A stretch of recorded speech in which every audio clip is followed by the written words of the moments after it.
요즘 사람들은 기생충 감염이 옛날 일이라고 생각하는데요.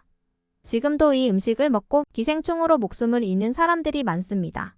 질병관리본부 자료에 의하면 2018년 한 해 기생충에 감염된 환자 수만 2,700명 이상이라고 합니다.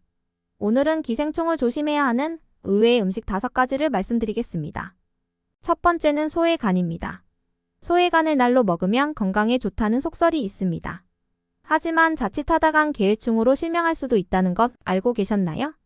분당 서울대병원 연구진에 따르면 2009년부터 2013년까지 눈계해충 진단을 받은 환자 100명을 대상으로 감염 경로를 파악한 결과 눈계해충에 감염된 사람 중 무려 80%의 사람들이 최근 소외 생간을 섭취한 경험이 있었는데요. 이때 생간 섭취는 감염 위험을 15배나 높인다는 사실이 밝혀졌습니다.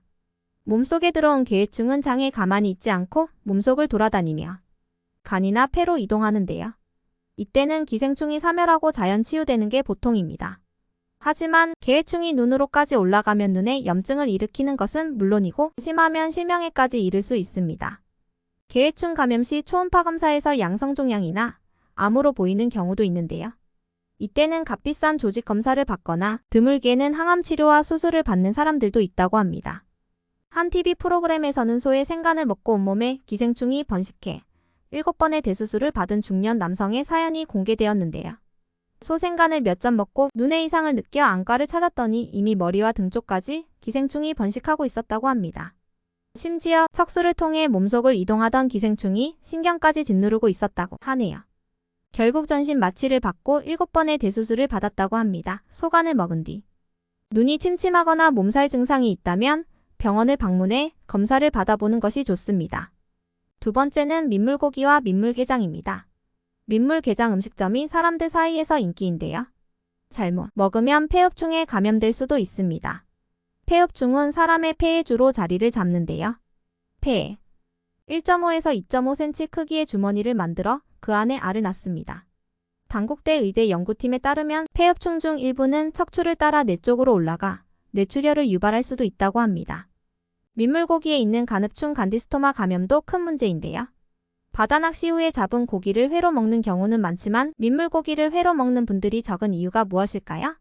간흡충 감염 위험이 크기 때문입니다. 하지만 아직까지 이 사실을 모르고 민물고기를 회로 드시는 분들이 많습니다. 세계보건기구에 의하면 생존율이 매우 낮은 담도암 발생 원인 1위가 바로 이간흡충이라고 합니다. 최근 국내에서 기생충 감염자 중 63.2%가 담도암의 발병 원인인 간흡충 감염자였는데요. 참붕어, 잉어 등 민물고기를 날로 또는 제대로 익혀 먹지 않거나 칼과 도마 등 조리기구를 제대로 소독하지 않으면 간흡충 감염 위험이 높아질 수 있습니다. 간흡충이 민물고기를 통해 체내로 들어오면 담도로 이동해 죽지 않고 살면서 염증을 일으키는데요. 이 염증이 오래되면 암으로 악화가 됩니다.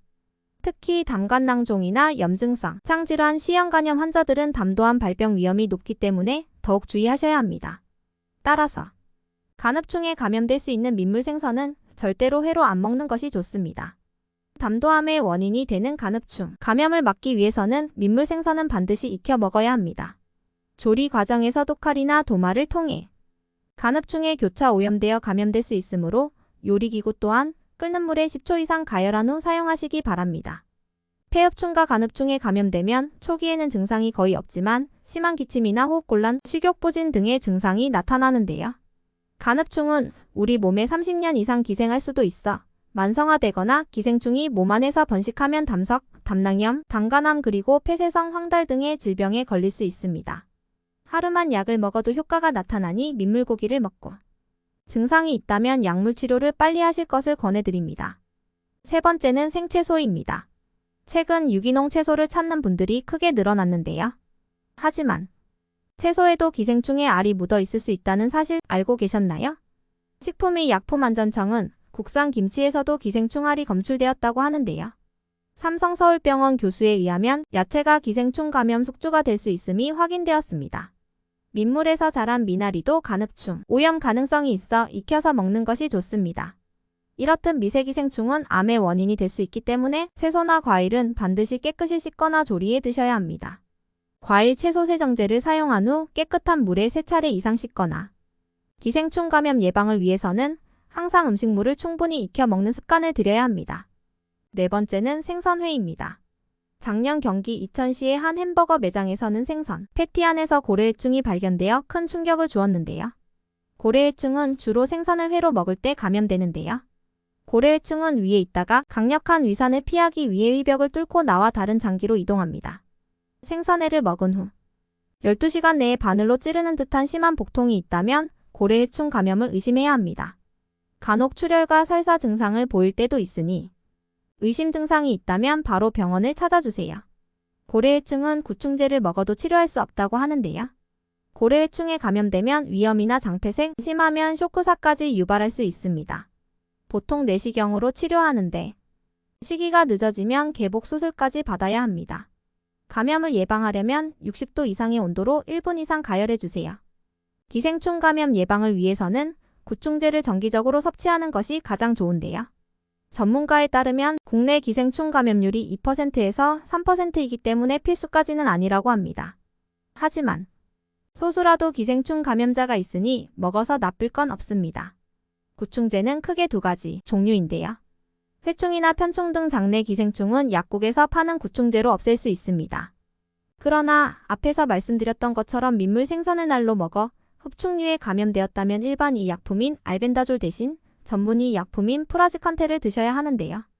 전문의 약품은 내성이 생기거나 부작용이 유발될 수 있어 반드시 의사의 진단을 받고 처방받아 먹어야 합니다.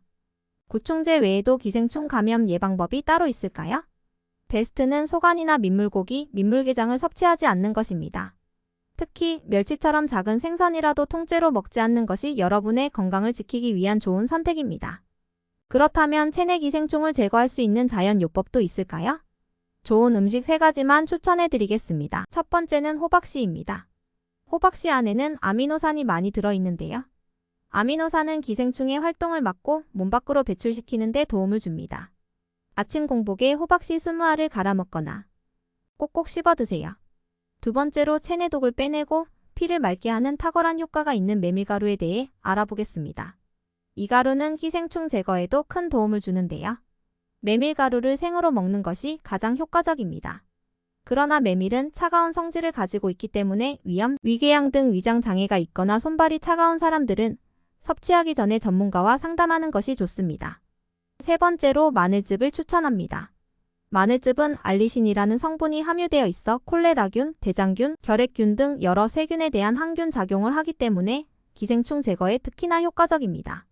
또한 마늘즙은 다양한 비타민과 미네랄이 함유되어 있어 건강에도 매우 좋습니다.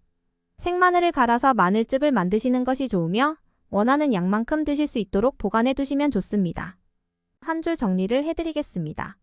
소간, 민물고기, 민물게장, 미나리, 생야채, 생선회를 드실 때는 기생충에 각별히 조심하실 것을 권해드립니다. 시대가 바뀌고 생활습관과 식습관이 변하면서 기생충 감염 위험은 크게 줄었지만 앞서 말씀드린 음식들을 잘못 섭취하면 기생충에 감염되어 소중한 건강을 잃으실 수 있으니 주의하시기 바랍니다. 기생충은 인체에 해로울 수 있는 세균입니다. 음식물을 섭취할 때 기생충이 함께 들어와 인체에 영향을 끼치는 경우가 있습니다. 이러한 경우를 예방하기 위해서는 손을 깨끗이 씻고 음식물을 깨끗하게 세척하는 것이 중요합니다.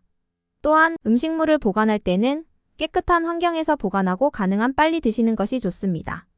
영상이 유익하셨다면 구독과 좋아요 눌러주세요. 소중한 분께도 영상을 공유해 주시기 바랍니다. 다음에는 더 도움되는 영상으로 찾아뵙겠습니다. 오늘도 건강하고 행복한 하루 되세요.